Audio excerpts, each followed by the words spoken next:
¿Qué es el diezmo? Esta es una pregunta que a los pastores nos cuesta responder. Digo esto porque hay mucha gente que cuando se habla de diezmo, se habla del abuso de muchos pastores y ministros acerca y en este sentido. Es posible que existan personas que abusan de esto y usan esto de manera equivocada y hasta también deshonesta. Pero no por esto vamos a dejar de explicar qué es esto. Y también quiero dejar en claro lo que es esta forma, que es adoración y gratitud. Eso es lo que es el diezmo. Para explicar el diezmo tenemos que entender qué propósito tenía el mismo y qué tiene. La explicación más sencilla la encontramos en la Biblia en Deuteronomio 14, 22 al 29. Usted puede leer luego el detalle allí. Hoy nos vamos a referir de forma general a esto. Pero para responder esto debemos decir antes que nada que el diezmo es parte de la adoración. El diezmo debía llevarse al templo, o sea, al lugar de adoración. De esta manera se adoraba también a Dios. Era parte de la gratitud de lo que recibimos de parte de Dios. No se estaba dando a Dios algo, sino que se estaba devolviendo parte de lo que Dios le había dado al hombre. Podía darse en forma de bienes, como también en dinero, según las posibilidades y la situación. Pero la pregunta es ahora, ¿quiénes eran los destinatarios de este diezmo? En primer lugar, nos cuenta allí Deuteronomio que el primer destinatario era el dueño de los diezmos, exactamente. Es decir, el diezmador iba allí a compartir, a llevar su diezmo y, por supuesto, esto representaba un viaje también muy extenso. Era una oportunidad para encontrarse con la familia de la fe y explica justamente allí que todos los hijos de Dios se alegraban juntos por esto y comían juntos en agradecimiento a Dios por los bienes recibidos. El segundo destinatario de este diezmo eran los necesitados. En la época bíblica, los más desamparados eran las viudas, los extranjeros y los huérfanos. Esta era la perfecta oportunidad para compartir con los que necesitaban. El diezmo era de Dios y Él lo compartía con los que Él quería. El diezmo era y es un elemento con fines religiosos, pero también sociales. Compartir con este grupo de personas era parte del propósito. Dios llevaba a la mesa a todos por igual. El tercer destinatario de estos eran los que servían y trabajaban en el templo, tanto los sacerdotes como los servidores. En este punto es muy interesante el plan social de Dios en su pueblo. Si miramos las tribus de Israel eran 12. Todas ellas, menos una, trabajaba la tierra y hacía negocios, es decir, vivía en un medio natural y normal de la vida.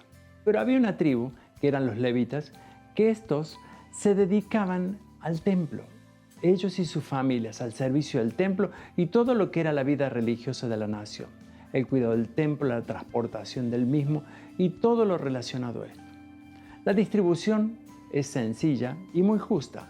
11 tribus restaban, o mejor dicho, aportaban el 10% de sus cosechas y eran juntadas y compartidas con la tribu de Leví, que a su vez tenía el deber de autosostenerse y sostener con la ayuda a los necesitados y recibían, por cierto, en este caso la tribu levita, la misma porción que recibían en el trabajo las otras tribus. Era un reparto justo.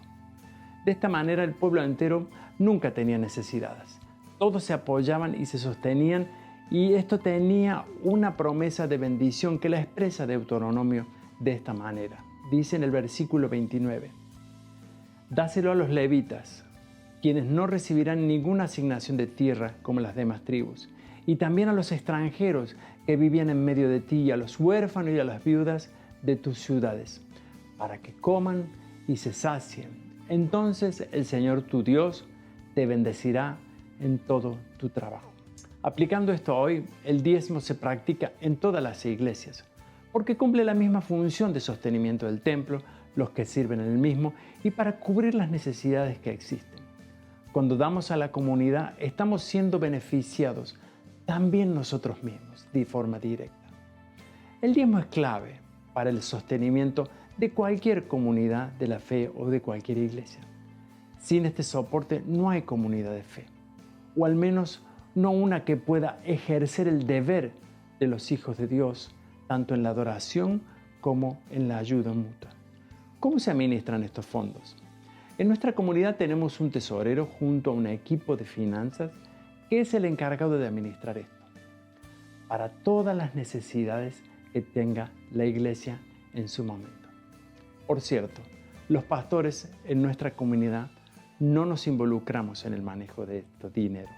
Si bien percibimos un salario justo por nuestro trabajo, pero no nos pertenece todo el dinero que la gente da. Esto es súper importante también que lo sepa. La pregunta siguiente, y para cerrar este tema decimos, ¿es obligatorio el diezmo? Esto en realidad deseo responderlo simplemente con los versículos bíblicos. Uno lo tomo desde la perspectiva del Antiguo Testamento y el otro desde el Nuevo Testamento.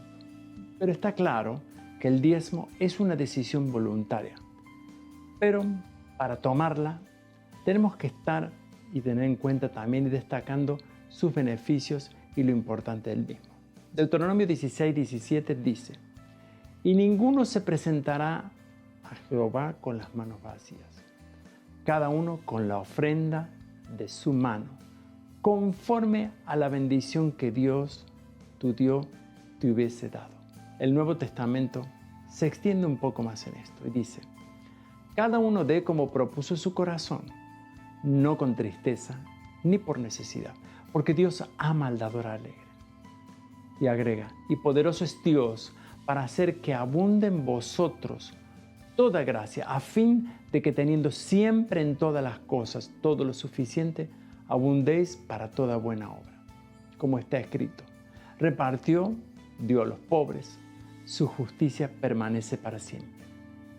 Y el Dios que da la semilla al que siembra y pan al que come, proveerá y multiplicará vuestras sementeras y aumentará los frutos de vuestra justicia, para que estéis enriquecidos en todo, para toda libertad, la cual produce por medio de nosotros acción de gracias a Dios. Mi pregunta: ¿y tú diezmas en este sentido como lo explica la Biblia? Quizás sea una muy buena oportunidad de comenzar a hacerlo, ya que es parte de la adoración a Dios y nuestro deber cristiano hacia la comunidad de fe, y también para los que necesitan. Finalmente, no podía terminar esta explicación sin leer lo que dice Malaquías y la tremenda promesa que existe en este versículo, que me gustaría hoy compartirlo contigo.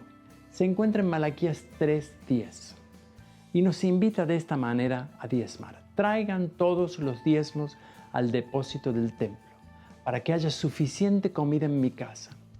Si lo hacen, dice el Señor de los ejércitos celestiales, aquí viene la promesa: les abriré las ventanas de los cielos, derramaré una bendición tan grande que no tendrán suficiente espacio para guardarlo.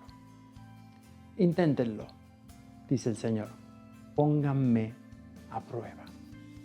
Que el Señor te bendiga.